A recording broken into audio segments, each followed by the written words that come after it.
الحمد لله الذي لا يبلغ مدحته القائلون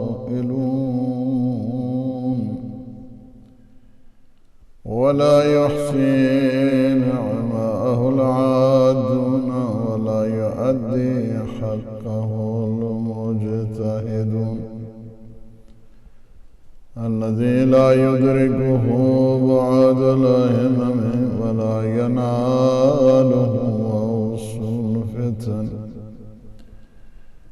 الذي ليس لصفته حد محدود ولا نعت موجود ولا أجل ممدود فترى الخلائق بقدرته ونشر الرياح برحمته وبتد بالصخور ميدان أرضه ثم الصلاة والسلام على النبي المؤيد الرسول المسدد المصطفى الأمجد المحمود الأحمد سيدنا ونبينا وشفيع ذنوبنا وطبيب نفوسنا أبي القاسم محمد وعلى أهل بيته الطيبين الطاهرين المعصومين المنتجبين الهداة المهديين نصيبهم بقية الله في العالمين روحي وأرواح العالمين لترى بمقدمه الفداء ولعنة الله على أعدائهم أجمعين من الآن إلى قيام يوم الدين أما بعد فقد قال الله سبحانه وتعالى في محكم الكتاب المبين بسم الله الرحمن الرحيم يا أيها الذين آمنوا اتقوا الله وابتغوا إليه الوسيلة وجاهدوا في سبيله لعلكم تفلحون. سلسلہ مجالس سید الشہداء جاری ہے اور آج درسگاہ حسینی کی اس 7ویں مجلس میں گفتگو ہماری اس منزل پہ پہنچی ہے کہ اللہ کی ذات تک پہنچنے کے لیے آپ کو وسیلہ چاہیے. وسیلوں میں سب سے پہلا وسیلہ ہم نے عرض کیا کہ اللہ کے اسماء مبارکہ سے، اللہ کے اسماء حسنہ سے، اللہ کے ان مبارک اور پاکیزہ ناموں کے ذریعے اللہ کا وسیلہ تلاش کیا جائے. للہ الاسماء الحسنى فادعوہ بہا. اللہ کے لیے ہیں یہ اسماء حسنہ، ان کے ذریعے تم اللہ کو پکارو. جب انسان اسماء الہی کا واسطہ دیتا ہے اور توسل اختیار کرتا ہے اللہ سبحانہ و تعالیٰ کا، ان وسیلوں کے ذریعے تقرب ملتا ہے اس کو. اس وجہ سے کہ وسیلوں کو اللہ بناتا ہے، بندے نہیں بناتے. جن کے لیے اس نے خود اسائن کیا ہے جن چیزوں کو، وہ وسیلہ بنتے ہیں. نہ یہ ہے کہ انسان اپنی مرضی سے، اپنی طبیعت سے، اپنے مزاج سے جو چیز انسان کو اچھی لگے، بھلی لگے، اسے وہ وسیلہ بنانا شروع کر دے۔ توسل بھی اسی کا ہے، تقرب اسی ذات کا ہے، اور جس ذات کا تقرب ہے وسیلے بھی اسی کی طرف سے۔ للہ الاسماء الحسنی فادعوہ بہا، ان کے ذریعے، ان اسماء حسنہ کے ذریعے۔ پھر اگر وسیلہ بنانا ہے تو اللہ کے مبارک جو اعمال ہیں، اعمال صالح جو انسان نے انجام دیے ہیں، ان کے ذریعے انسان وسیلہ بنے، ان کے ذریعے سے اللہ تک پہنچے۔ اور اسی وجہ سے مولا امیر المومنین علی ابن ابی طالب علیہ السلام نے فرمایا کہ ان افضل ما توسل به المتوسلون، سب سے جو بہترین وسیلہ بنانے والے ہیں ان میں سے نماز کو وسیلہ بنایا، روزے کو وسیلہ بنایا، حج کو وسیلہ بنایا، زکوٰۃ کو وسیلہ بنایا، صلہ رحم کو وسیلہ بنایا۔ اللہ کی ذات تک پہنچنے کے لیے ایک وسیلہ اس کی نعمتیں ہیں۔ نعمت اس نے کتنی دی ہیں؟ ان نعمتیں جو اس نے بنائی ہیں، اس نے ہمیں عطا کی ہیں، خواہ نعمت ظاہریہ ہیں، خواہ نعمت باطنیہ ہیں، خواہ نعمت مادیہ ہیں، خواہ نعمت معنویہ ہیں۔ اور اس کی سب سے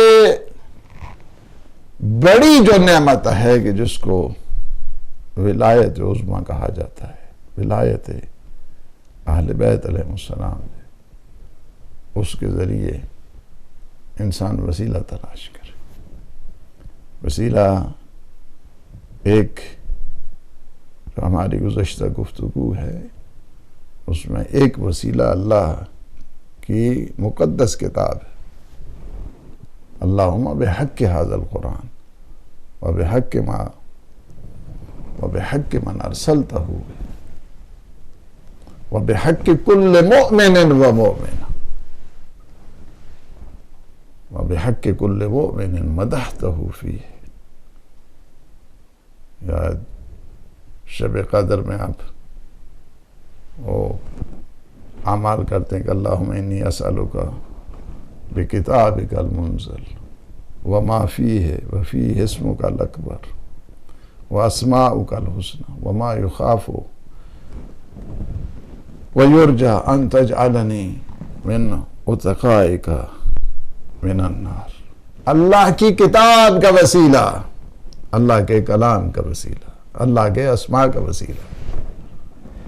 کتاب خدا سے انسان وسیلہ تلاش کرتا ہے، اس کتاب کا واسطہ دے کر، کتاب کے اسماء کا واسطہ دے، جو اللہ یا اللہ تو نے اس کتاب میں جو تیرے اسماء ہیں، تیرے اسماء حسنہ ہیں، اس کتاب کو کہ جس پہ تو نے اس کتاب کو نازل کیا ہے، اس وجہ سے کہ یہ کتاب ایک چیلنج ہے 14 صدیاں گزرنے کے بعد بھی۔ باقی کتابیں اور قرآن میں فرق ہے۔ قرآن وہ معجزہ ہے کہ جو ابدی ہے، جو سرمدی ہے، جو ایٹرنل ہے، جو ہمیشہ رہنے والا ہے۔ باقی کتابیں اپنے اپنے دور کے لیے محدود تھیں، لیکن یہ قرآن کیا ہے؟ لامحدود ہے، ہر زمانے کے لیے ہے، ہر زمان کے لیے ہے، ہر مکان کے لیے ہے، ہر کمیونٹی کے لیے ہے، ہر انسان کے لیے ہے۔ ہدی للناس ہے یہ قرآن، کسی خاص خطے کے لیے نہیں، کسی خاص منطقے کے لیے نہیں، کسی خاص قوم کے لیے نہیں۔ جو ویبر کا نظریہ ہے، ویبر اینڈ اسلام، اس نے جو کتاب لکھی کہ یہ عربی زبان میں ہے، یہ عربوں کے لیے ہے، عربی خطے کے لیے نہیں۔ قرآن یہ نظریہ بالکل باطل ہے۔ اور میں نے جو یونیورسٹی میں ہمارا ایک ایسے ہے کہ جو بالکل اس کے مقابلے میں، اس وجہ سے کہ قرآن کیا ہے؟ تذکرۃ للعالمین ہے، یہ رب العالمین کا کلام، یہ تذکرۃ للعالمین ہے، جس پہ یہ نازل ہوا وہ رحمت للعالمین ہے۔ قرآن سارے عالمین کے لیے ہے۔ قرآن کسی خاص منطقے کے لیے، کسی خاص خطے کے لیے، کسی خاص ایریے کے لیے، کسی خاص قوم کے لیے وہ نہیں ہے۔ ہدی للناس ہے یہ قرآن۔ جب تک انسانیت رہے گی اس قرآن کی ہدایت باقی رہے گی۔ ہدی للمتقین جس طرح ہے کہ ہدایت خاصہ متقین کے لیے ہے، اسی طرح اس کی ہدایت عامہ کے جو اس کی جنرل گائیڈنس ہے وہ ساری کی ساری انسانیت کے لیے۔ جو انسان بھی اس قرآن سے فائدہ اٹھانا چاہے، انسان ہونا چاہیے۔ انسان ہونے کی شرط ہے، خطے کی، منطقے کی، ایریے کی، زبان کی، کسی جغرافیکل ریسٹرکشن نہیں ہے قرآن۔ جغرافیکل ریسٹرکشن بھی نہیں ہے، کمیونل ریسٹرکشن بھی نہیں ہے، ایریے کی ریسٹرکشن بھی نہیں ہے، ایج ریسٹرکشن بھی نہیں ہے، فیز ریسٹرکشن بھی نہیں ہے۔ جو چاہے اس قرآن سے فیض حاصل کر سکتا ہے۔ جس طرح اس کی باران رحمت ہوتی ہے، اسی طرح یہ بھی فیضان رحمت ہے۔ ہر ایک انسان استفادہ کر سکتا ہے، ہر دور کے لیے ہے، ہر زمانے کے لیے ہے، ہر منطقے کے لیے، ہر خطے کے لیے، ہر مکتب کے لیے، ہر مشرب کے لیے۔ قرآن کی جاذبیت، قرآن کا جمال، قرآن کا کمال،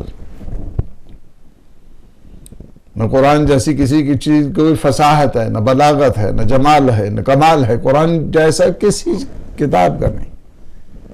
وہ عربوں کے ہاں کہ جو ایک عجیب و غریب ٹائم تھا، اور اس دوران حضور پہ یہ کتاب نازل ہوئی، جس میں عرب اپنے آپ کو یعنی دوسرے سب کو وہ عجم سمجھتے تھے، گنگے سمجھتے تھے۔ کہتے تھے باقی سارے گنگے ہیں، ہم عرب ہیں، اس میں ہماری زبان ہے، ہماری فصاحت ہے، ہماری بلاغت ہے۔ وہ سبع معلقات کو جو انہوں نے شعر، ویسے تو لکھائی پڑھائی کا کوئی خاص دور ہی نہیں تھا، 16-17 لوگ پڑھے ہوئے تھے، باقی سارے جاہل، چونکہ ان کی جو جہالت ہے وہ علم کے مقابلے میں بھی تھی، اور ان کی جہالت عقل کے مقابلے میں بھی تھی۔ یعنی نہ وہ اہل علم تھے، نہ اہل تعقل اور تفکر تھے۔ اس معاشرے میں حضور تشریف لے کے آئے، جس میں اخلاقیات کی کوئی چیز نہیں ملتی تھی، نہ کوئی ایتھیکل ویلیوز تھی، نہ کوئی ریلیجیس ویلیوز تھی، نہ کوئی کلچرل ویلیوز تھی، کچھ بھی نہیں تھا وہاں پہ۔ چھوٹی چھوٹی بات پہ 40-40 سال تک جنگ کرنے والے اتنے جاہل، جو طواف کا عالم وہ ہے کہ اس سٹیج پہ جو مقدس ہے بتا نہیں سکتا، جہاں پہ اخلاقیات کا فقدان، جو اپنے بچیوں کو زندہ درگور کر سکتے تھے، اس قدر ان میں سفاکیت اور اس قدر ان میں بروٹیلٹی تھی۔ علم کہاں تھا؟ نہ وہ علم، نہ فکر، نہ تعقل، نہ تدبر، نہ کچھ نہیں۔ اس دوران اسلام نے جو ظہور کیا ہے، the time of ignorance, the era of ignorance، اسلام نے اس دوران اقرا کی بات کی، لرننگ، اسپیکنگ، اسپیچ، اقرا، پڑھو، پڑھنے کی بات کی۔ پہلا میسج ہے اسلام کا، that is the first message of Islam, which is related to the education. Education کے متعلق لرن، اقرا، لرن، ریڈ، اقرا بسم ربک الذی خلق، خلق الانسان من علق، اقرا وربک الاکرم الذی علم بالقلم علم الانسان ما لم یعلم۔ یہ ہے قرآن، یہ ہے دین، یہ ہے اسلام، جس کا پہلا میسج ہی تعلیم ہے، جس کا پہلا میسج ہی پڑھنا ہے، جس کا پہلا میسج ہی سیکھنا ہے. تعلیم جس کا پہلا میسیج ہی تعلیم و تعلم. اقرا بسم ربک الذی خلق. اپنے اس رب کے نام سے پڑھ جس نے پیدا کیا ہے آپ کو. پڑھنے کے لیے ہمیشہ پڑھے گا. کیسے پڑھے گا؟ لکھی ہوئی چیز ہوگی تو پڑھے گا نا. تلاوت کی بات نہیں ہو رہی ہے یہاں، اقرا کی بات ہو رہی ہے، قراءت کی بات ہو رہی ہے، تلاوت کی بات نہیں ہو رہی. یہ اسلام ہے کہ جس نے ظاہر ہے اس معاشرے میں کہ جہاں پہ 16 اور 17، بعض نے 16 لکھے ہیں، بعض نے 17 لکھے ہیں، اس معاشرے میں اسلام نے تعلیم کو انٹروڈیوس کیا ہے اور تعلیم کو رواج دیا ہے، تعلیم کی اہمیت کو بتایا ہے. حضور تو کسی مدرسے میں نہیں گئے، حضور تو کسی سکول میں گئے، یہ اللہ کی درسگاہ سے پڑھے ہوئے تھے. اقرا بسم ربک الذی خلق. یعنی کیا ہے؟ جن کی تعلیم کا انتظام اللہ نے کیا ہے. اقرا بسم ربک الذی خلق، خلق الانسان من علق، جس نے جمے ہوئے خون سے انسان کو پیدا کیا. پھر دوبارہ فرمایا اقرا وربک الاکرم. پڑھیں اس لیے کہ تمہارا رب is so honorable. اس کی ڈگنیٹی ایسی ہے، اس کی وہ اتنا ریسپیکٹفل، اتنا آنریبل، اتنی عزت، اتنا معزز، اتنا محترم. آپ پڑھیں گے تو اللہ کی اس کرامت کے صدقے میں تمہیں عزت ملے گی. ہر استاد کو اللہ عزت دیتا ہے. ہمارے کے ساتھ کوئی وہ پھول تھوڑے لگے ہوئے ہیں کہ وہ جو ہے نا لوگ احترام کرتے ہیں. احترام اس وجہ سے پڑھاتے ہیں لوگوں کو، احترام اس وجہ سے لوگوں کو سکھاتے ہیں، احترام اس وجہ سے لوگوں کو تعلیم دیتے ہیں. ہمیشہ اللہ نے استاد کا احترام رکھا ہے، اکرام رکھا ہے، تعظیم رکھی ہے. لوگ اس کی عزت کرتے ہیں. اقرا وربک الاکرم. دنیا میں تمہیں کرامت چاہیے، دنیا میں تمہیں عزت چاہیے، دنیا میں تمہیں آنر چاہیے. دوسروں کو سکھاؤ، دوسروں کو پڑھاؤ. دوسروں کو جب پڑھاؤ گے، دوسروں کو تعلیم دو گے، ظلمتوں سے نکالو گے. دوسروں کو پڑھانا ایسا ہی ہے کہ جیسے اندھیرے سے روشنی کی طرف لے کے آنا. علم روشنی ہے. العلم نور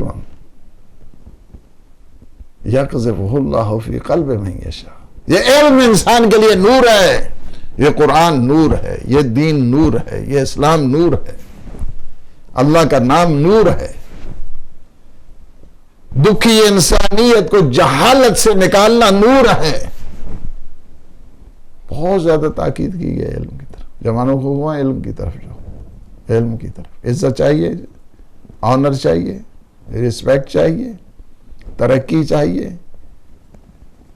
دوسروں کے دست نگر بننا نہیں چاہیے تو علم حاصل کرو. علم سے ترقی ملتی ہے، علم سے مدارج ملتے ہیں، علم سے درجات بڑھتے ہیں.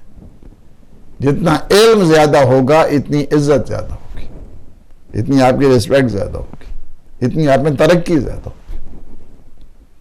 یہ حضور کا صدقہ ہے. اس وقت آپ دیکھ رہے ہیں 21st سنچری، تو سنچری آف لائٹ ہے، یہ حضور کے صدقے میں ہے. حضور نے علم کا رواج دیا اس معاشرے میں کہ جو اخلاقیات کی اس گراوٹ اور اس قدر پست اخلاقیات میں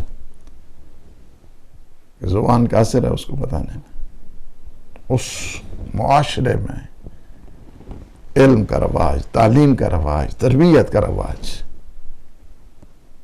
دین کا رواج. الرحمن علم القرآن خلق الانسان علمہ البیان. وہ رحمان ہے جو ہر ایک کو عطا کرتا ہے، ہر ایک کے اوپر رحم کرتا ہے. مومن ہے تو اس کے اوپر بھی رحم کرتا ہے، منافق ہے تو اس کے اوپر بھی رحم کرتا ہے، کافر ہے تو اس کے اوپر بھی رحم کرتا ہے، مشرک ہے تو اس کے اوپر بھی رحم کرتا ہے. ہر انسان کے اوپر اس کی رحم، ہر چیز کے اوپر اس کی رحمت ہے. ذرے سے لے کر کائنات کی کہکشانوں تک، انسانوں تک، عوالم پر، عالمین پر اس کی رحمت چھائی ہوئی ہے. اس کی رحمت چھائی ہوئی ہے. وہ جو نبی بھیجا ہے وہ بھی رحمت للعالمین، عالمین کے لیے رحمت. جس پہ یہ کتاب اللہ نے نازل کی ہے. علم القرآن، قرآن کی تعلیم دینے والا. سب سے پہلا معلم قرآن کا اللہ ہے. کتنی بڑی شان ہے قرآن کی تعلیم دینے والے کی. جو قرآن کی تعلیم دیتا ہے، اسی وجہ سے حضور فرماتے ہیں کہ خیرکم من تعلم القرآن وعلمہ. تم میں سے بہترین وہ ہے کہ جو خود بھی قرآن پڑھے، دوسروں کو بھی قرآن کی تعلیم دے. الرحمن علم القرآن، قرآن کی اس نے تعلیم دی. معلم قرآن اللہ ہے. سب سے پہلے قرآن کی تعلیم دینے والا اللہ ہے. کتنی بڑی شان ہے. جس کتاب کو اللہ پڑھا دے، جس کتاب کی اللہ تعلیم دے دے، جس کتاب کو اللہ سکھائے. یعنی قرآن کی عظمت سے اس سے بڑھ کر کیا ہوگی کہ جس کتاب کی تعلیم کا انتظام اور اہتمام اللہ کرے، وہ قرآن مجید. خلق الانسان علمہ البیان. دیکھو 2 دفعہ علم القرآن علمہ البیان، علم القرآن علمہ البیان، 2 دفعہ ہے. الرحمن علم القرآن خلق الانسان علمہ البیان. جس نے بیان کی تعلیم بھی دی. قرآن کی تعلیم بھی وہی دیتا ہے. علمہ البیان، بیان کرنے بھی تعلیم وہی دیتا ہے. How to express your views. کس طرح کھول کھول کے. بیان کیا ہوتا ہے؟ کھول کھول کے مطالب کو بیان کرنا. یہ اللہ سبحانہ و تعالیٰ کا. اللہ سبحانہ و تعالیٰ نے مطالب کو یہ ہمیں سکھایا کہ استاد کا کام یہ ہوتا ہے مطالب میں خواہ مخواہ کی پیچیدگی پیدا نہ کرے، مغلق نہ بنائے، بلکہ کیا کرے؟ اس کو بیان کی منزل پر لے کے آئے، اس کو کھول کر بتائے، اس کو سلیس کرے، اس میں سلاست پیدا کرے، اس میں بیان کی کیفیت کو پیدا کرے. بیان کی کیفیت بعض اوقات الفاظ کے ذریعے ہوتی ہے، بعض اوقات پریکٹیکل وے میں ہوتی ہے. ہمارے دور میں بلیک بورڈ ہوتے تھے، آج کل وائٹ بورڈ کے ذریعے ہوتی ہے. آج کل ممکن ہے کمپیوٹر کے ذریعے ہو جائے، ممکن ہے اور جو ٹولز ہیں جس کے ذریعے بیان کے مختلف انداز ہیں اس کے ذریعے. لیکن یہ استاد کا کام، استاد کا کام ہے کہ شاگردوں کو مطالب کھول کھول کر بتائے اور اس بات کی طرف متوجہ کیا ہے. کیسے کھول کھول کے بتائے؟ جس طرح حضرت موسیٰ بھی دعا کرتے ہیں نا کہ رب اشرح لی صدری ویسر لی امری واحلل عقدۃ من لسانی یفقہوا قولی واجعل لی وزیرا من اہلی. اے اللہ میرے سینے کو کشادہ کر دے، مجھ میں ظرفیت عطا فرما، مجھ میں وسعت عطا فرما. بہت سارے ہمارے جو مسائل ہیں اس میں ایک چیز یہ ہوتی ہے کہ اوپن مائنڈڈ نہیں ہوتے ہیں. ظرفیت کی کمزوری کی وجہ سے مسائل پیدا ہوتے ہیں. اور مسائل کیا ہیں؟ ہم خود بعض اوقات اس اپرچونٹیز کو آگ لگاتے ہیں، اپرچونٹیز کو ضائع کرتے ہیں، اپرچونٹیز کو ہدر کرتے ہیں. فرصتیں آتی ہیں، موقع آتا ہے، اس موقع کو ضائع کر دیتے ہیں. نہ فقط یہ ہے کہ بعض کا کام کیا ہوتا ہے، بعض کا کام یہ ہوتا ہے کہ خود بھی نہیں کام کرنا، دوسرے کو بھی نہیں کام کرنا دینا. دوسرے کے لیے مسائل ہم خود بناتے ہیں، مسائل دوسرا نہیں ہے. خود نہیں کام کر سکتے ہیں تو چپ کر کے انسان بیٹھے، دوسرے کو کام کرنے دے. چون وار نمی کو نیم گرے خود گرے مباش. اگر کسی چیز کو، اگر گرہ کو کھول نہیں سکتے ہو تو خود گرہ مت بن جاؤ. خود کسی مشکل کو اگر حل نہیں کر سکتے ہو تو خود مشکل نہ بن جاؤ. بہت چیزیں کیا ہے، بعض اوقات مسائل اس طرح ہم اس کو خود پیچیدہ بناتے ہیں. رب اشرح لی صدری ویسر لی امری، میرے امور کو آسان کر دے، واحلل عقدۃ من لسانی، میری زبان کی جو گرہ ہے اس کو کھول دے، آسان بیان، تاکہ میں صحیح طریقے سے یفقہوا قولی، تاکہ میری بات میں کیا آ جائے، فہم و فراست آ جائے، میری بات صحیح معنوں میں صحیح میں ڈیلیور کر سکوں بات کو ڈیلیور کرنا، دیٹ از ویری امپورٹنٹ۔ ممکن ہے ایک انسان کے پاس بہت زیادہ علم ہو، لیکن اس کو مطالب کو ڈیلیور کرنا، اس کے لیے وہ مطالب ڈیلیور نہیں کر سکتا، ڈیلیوری اس کی کمزور ہے، انداز بیان نہیں ہے، انداز گفتگو نہیں ہے، سلاست نہیں ہے، سلیس نہیں کر سکتا ہے، باتوں کو مغلق کرتا ہے، لوگ بات ہی نہیں سمجھتے۔ یہ ایک بہت بڑا فن کے ساتھ ساتھ اللہ کی توفیق بھی ہے، اس کے لیے ظاہر ہے کلاسز کی ضرورت ہوتی ہے، اچھے ماہر قسم کے استاد کی ضرورت ہوتی ہے، کہ جو بعض اچھے الفاظ کی ضرورت ہوتی ہے، الفاظ کو سجانے کی ضرورت ہوتی ہے، مطالب کو سنوارنے کی ضرورت ہوتی ہے، تب جا کے گفتگو میں انداز جس طرح تسبیح ہوتی ہے اسی طرح چلتی ہے نا، جس طرح تسبیح، اسی طرح پھر لوگ توجہ بھی کرتے ہیں، بات اس کی پہنچ سکتی۔ بات کیا ہے؟ بات طولانی نہ ہو جائے کہ یعنی قرآن وہ ہے کہ جس کی تعلیم کا اہتمام اللہ نے کیا ہے، قرآن کی تعلیم کا سب سے پہلا انتظام اللہ نے کیا ہے۔ قرآن ہر دور کے لیے ہے تذکرۃ للعالمین، یہ عالمین کے لیے تذکرہ ہے، نصیحت ہے قرآن، اور قرآن کے چیلنج آج بھی باقی ہے۔ قل ان اجتمعت الانس والجن علی ان یاتوا بمثل ھذا القرآن،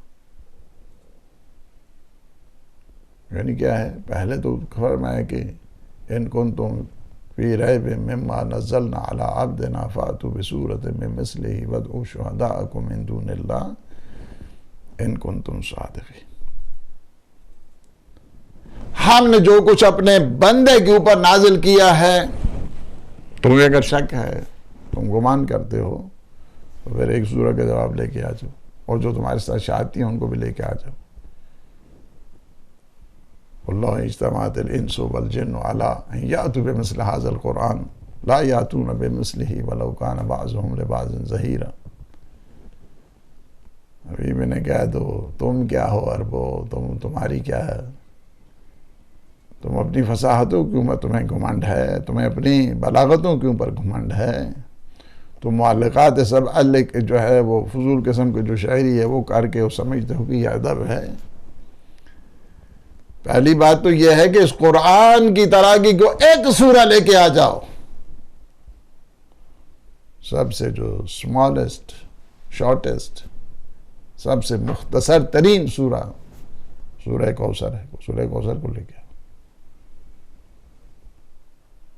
وہی کعبہ کہ جہاں پہ معلقات سبع ہیں، وہیں پہ جب سورہ کوثر کو لٹکایا گیا تو بڑے بڑے جتنے بھی فصیح اور بلیغ تھے وہ کہتے تھے ھذا کلام البشر، یہ کسی بشر کا کلام نہیں ہے، یہ کسی بشر کا کلام نہیں ہے۔ اور قرآن نے چیلنج دیا، قرآن نے بتایا کہ کیا ہے، تم کیا ہو، جن و انس بھی اگر آ جائیں کہ ہم اس قرآن کا جواب لے کے آئیں، وہ اس قرآن کا جواب نہیں لا سکتے۔ کیوں نہیں لا سکتے ہیں؟ اِنَّا أَنزَلْنَا إِلَيْكُمْ نُورًا مُبِينًا، ہم نے تمہاری طرف نور مبین کو نازل کیا ہے۔ یہ نور مبین کی خاصیت ہے کہ پہاڑوں پہ پڑے وہ پہاڑ ریزہ ریزہ ہو جائے۔ لو انزلنا هذا القرآن على جبل لرأيته خاشعا متصدعا من خشیت اللہ، اگر ہم اس قرآن کو پہاڑوں پہ نازل کرتے تو پہاڑ خشیت الہی کی وجہ سے ریزہ ریزہ ہو جاتے۔ یہ کہاں پہ نازل ہوا؟ اس دل کی عظمت کو دیکھیے، جلالت کو دیکھیے، رحمت کو دیکھیے، بزرگی کو دیکھیے، شان کو دیکھیے۔ نزلہ علی قلبک، حبیب تیرے دل پہ ہم نے اس قرآن کو نازل کیا۔ یہ قرآن کے جس طرح مولا امام حسین علیہ السلام فرماتے ہیں کہ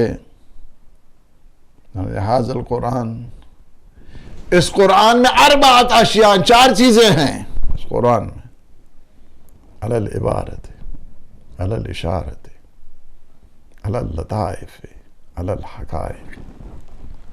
یہ قرآن ایک ٹیکسٹ بک ہے، اس میں ٹیکسٹ ہے، عبارت ہے، اس میں قرآن میں اشارے ہیں، قرآن میں لطائف ہیں، اسرار و رموز ہیں، قرآن میں حقائق پروردگار ہیں۔ اس کے بعد فرماتے ہیں فالعبارت للعوام، یہ عبارت عوام کے لیے، عام لوگوں کے لیے، جنرل پبلک کے لیے ہے۔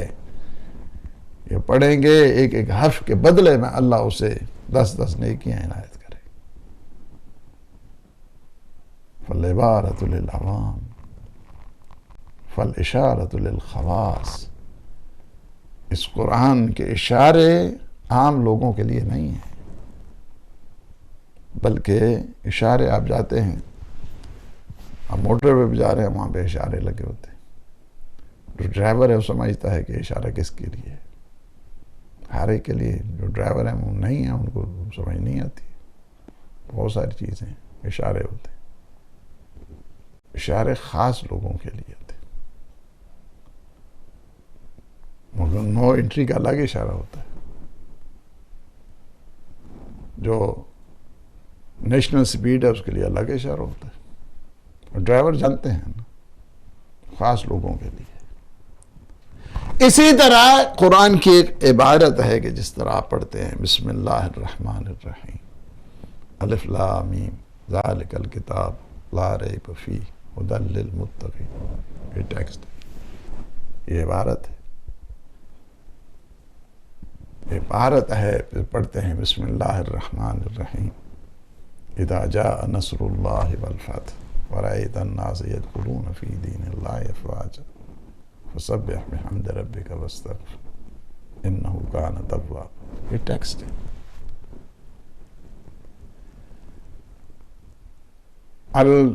فالعبارت للعوام، یہ عبارت کیا ہے؟ عام لوگوں کے لیے ہے، جنرل پبلک کے لیے ہے۔ فالاشارت للخواص، قرآن کے اشارے خاص لوگوں کے لیے، جو اس فن میں ماہر ہیں اس کے لیے اللہ نے یہ اشارے رکھے ہیں۔ فاللطائف للاولیاء، یہ قرآن کے اسرار ہیں، رموز ہیں، ہڈن ریالٹیز ہیں، عام لوگ بھی نہیں جانتے، خاص لوگ بھی نہیں جانتے، یہ اللہ کے اولیاء جانتے ہیں۔ فالحقائق للانبیاء، اور قرآن کی اصل حقیقت کو انبیاء خدا جانتے ہیں۔ کیا ہے اللہ نے یہ عظیم کتاب ایک وسیلہ بنتی ہے اللہ کے توسل کا، یہ قرآن مجید ہے۔ قرآن مجید اللہ کے اولیاء ہمیشہ معصومین اس حد تک جب بھی قرآن کی تلاوت کرتے تھے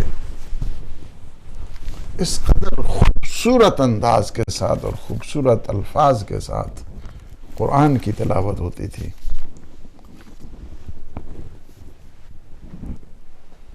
کہ لوگ باہر انتظار کرتے تھے، جب تک معصومین پڑھتے رہتے تھے لوگ باہر گلی میں سنتے رہتے تھے۔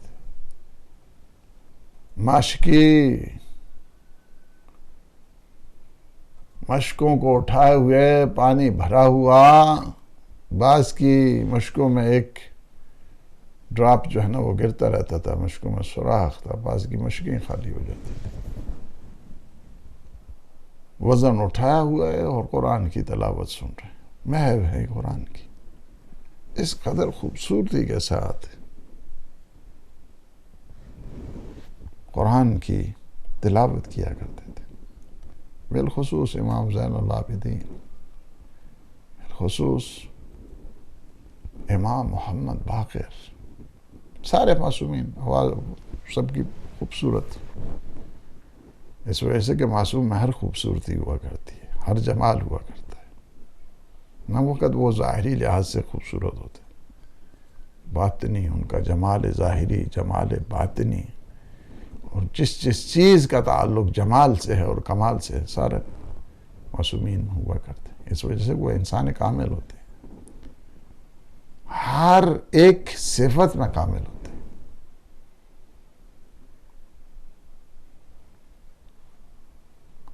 اس وجہ سے جو قرآن، ہمیں بھی قرآن کی طرف متوجہ کیا گیا. معصوم نہیں فرمایا کہ اگر تمہیں کوئی مشکل آ جائے 100 آیتیں قرآن کی پڑھو، 2 رکعت نماز پڑھ کے حاجت دعا کرو، اللہ تمہاری مشکل کو برطرف کر دے گا. یہ قرآن ہے، قرآن. اسی طرح اللہ کے اولیاء، آج ایک بہت بڑے ولی خدا کا تذکرہ ہے. اولیاء خدا میں بہت بڑی شان ہے جن کی، یعنی جن کی عظمت، جن کی شان ایسی ہے کہ اللہ کے تقرب کی وجہ سے، اس توسل کی وجہ سے انہیں عبد الصالح کہا جاتا ہے. عبد الصالح. اور قربانی کی وجہ سے، عظیم قربانی دینے کی وجہ سے، اثار کی وجہ سے انہیں باب الحوائج کہتے ہیں. یہ ہے کہ بہت لقب، اگر آپ جائیں حضرت عباس کے حالات ایسے ہیں کہ شخصیت ایسی نورانی شخصیت، اتنے عظیم ان کے کمالات، القاب.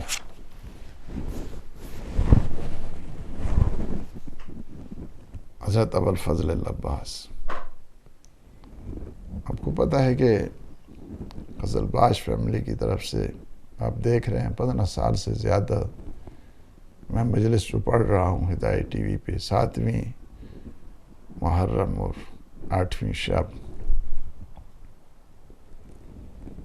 یہ 7ویں کی ان کی مجلس ہوتی ہے، 7ویں شب کی، اور ان کی بہت پرانی یادگار ہے.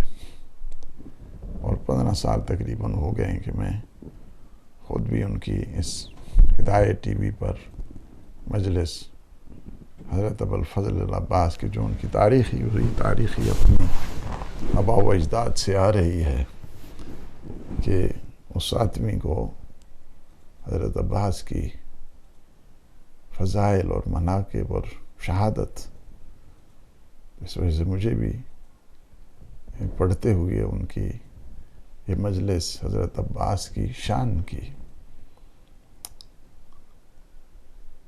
جن کا نام، جن کی کنیت ابوالفضل العباس ہے. ابوالفضل فضیلتوں کے باپ ہے، فضل کے بابا ہے. اسی وجہ سے ان کے ان القاب میں سے ابو القاسم ہے، ان کے القاب میں سے ابو القربہ ہے. ابو القربہ کا مطلب سکائے سکینہ، سکائے سکینہ. قربہ زندہ اس وزن کے اوپر ہے، جو صاحب مشق کو کہتے ہیں، مشق والے. ابو القربہ، قربہ مشق کو کہتے ہیں. سکائے سکینہ. بہت آپ کے القاب ہیں، ان کے اوپر اگر ایک ایک القاب کے اوپر گفتگو کی جائے تو پورا اشرق عنوان بنتا ہے. قمر بنی ہاشم، خوبصورتی ایسی ہے کہ بنی ہاشم کا چاند، حسن اور جمال اور نورانی سیرت ہے آپ کی. اس کی وجہ سے آپ کو قمر بنی ہاشم کہتے ہیں.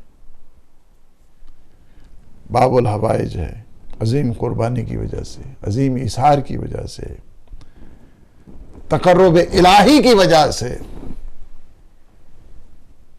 اسی وجہ سے آپ جا کے توسل کرتے ہیں حضرت عباس علمدار کا. اور بالخصوص وہ عمل کے جو 133 ٹائمز ہے، جب بھی مشکل آ جائے وہ ضرور پڑھیں، اور جب بھی مشکل آ جائے تو واسطہ بنائیں حضرت ابوالفضل العباس کو، یا کاشف الکرب عن وجہ الحسین علیہ السلام اکشف کربی بحق اخیک الحسین.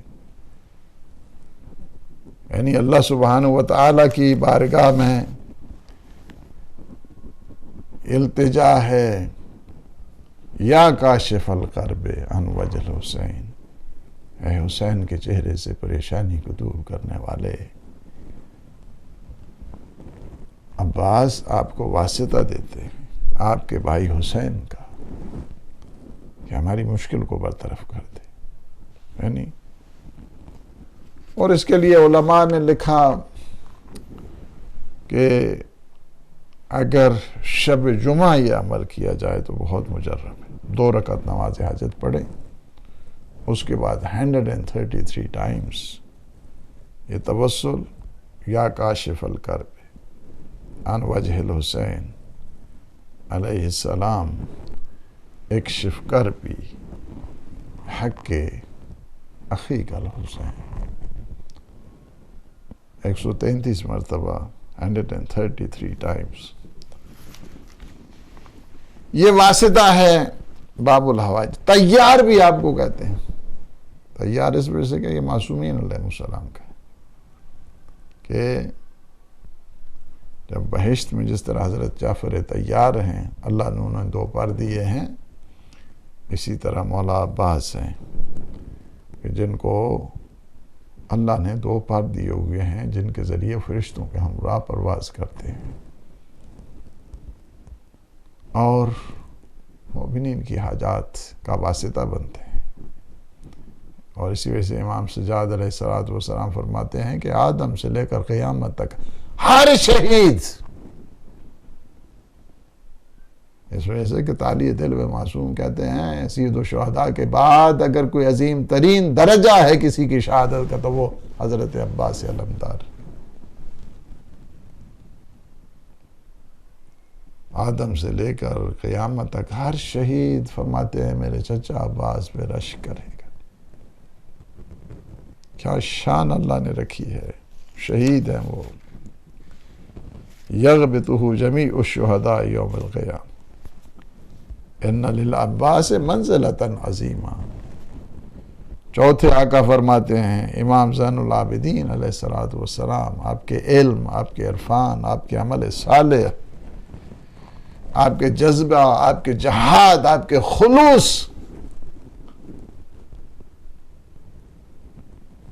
رحم اللہ عنی العباس، میرے اللہ میرے چچا عباس پہ اپنی رحمتیں نازل فرما، اپنی برکات نازل فرما. فقد آسرا و ابلا و فدا خاو بنفسی حتی قطعت یداہ فابدلہ اللہ عز وجل عنہما بجناحین یطیر بہما مع الملائکۃ فی الجنہ کما جعلہ لجعفر ابن ابی طالب. اپنے بھائی پہ قربان ہو گئے، اپنے دونوں ہاتھ قربان کر دیے. اللہ نے ان دونوں ہاتھوں کے بدلے میں 2 پر انہیں عطا کی، جس طرح حضرت جعفر تیار کا. اور وہ جنت میں ہیں، فرشتوں کے ہمراہ پرواز کرتے ہیں.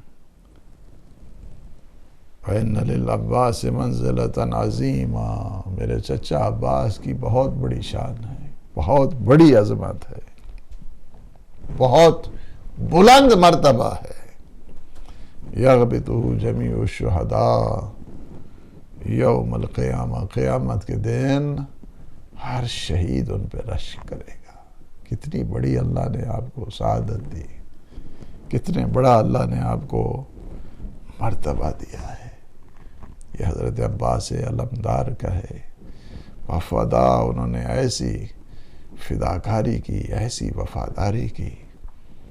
جب کبھی تذکرہ اہل وفا ہوتا ہے لب پہ بے ساختہ عباس کا نام آتا ہے. ہمیشہ وفاداری، ہمیشہ ایثار، ہمیشہ قربانی. سب سے آخر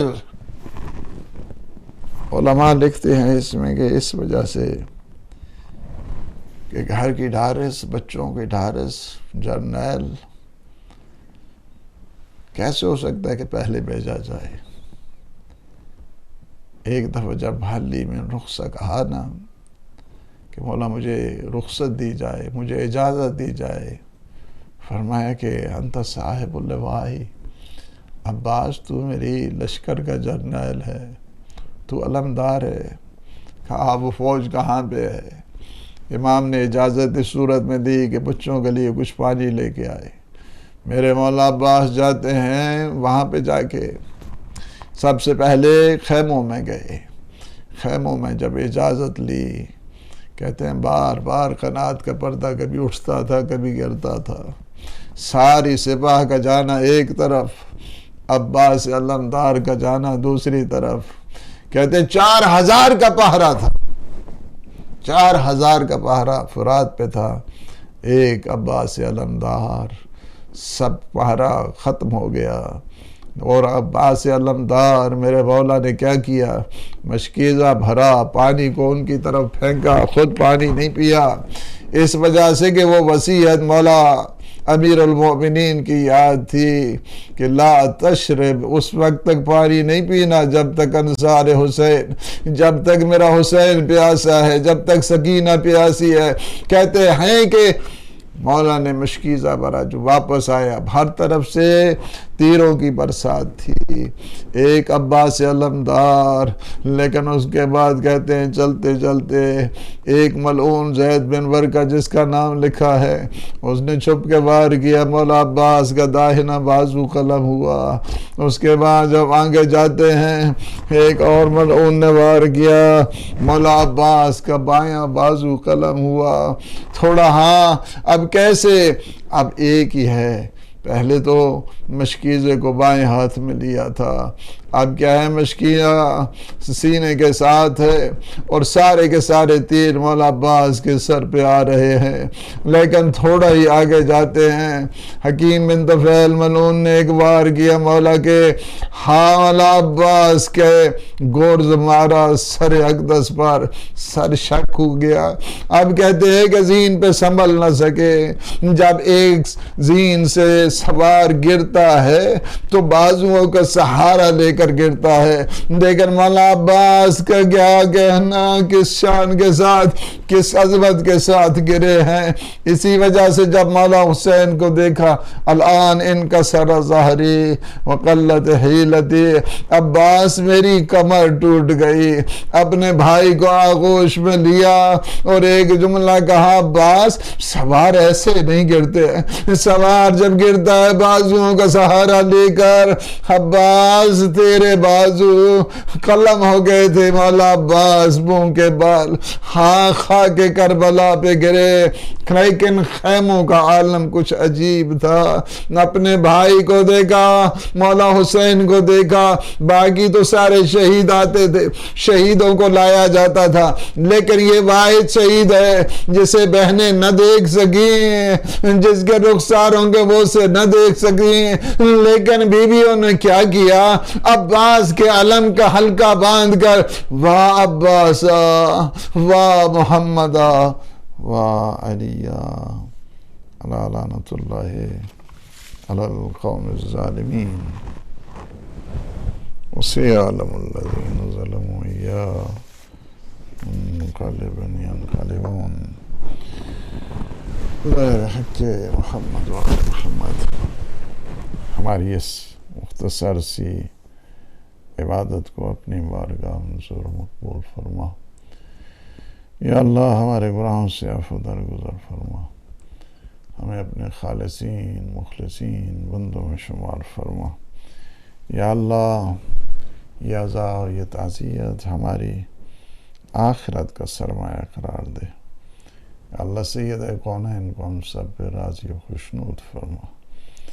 یا اللہ جتنے مومنین مومنات رخصت ہو گئے ہیں، عزاداران سید الشہداء، مرحومین، اور بالخصوص امام علی قزلباش، گوہر سلطان قزلباش، رحمت علی میر، شوکت بیگم میر، انوار علی میر اور فرا حسین، پروردگار ان سب کی غریق رحمت فرما، اور ان کے جتنے بھی غزل فاش فیملی کے ہیں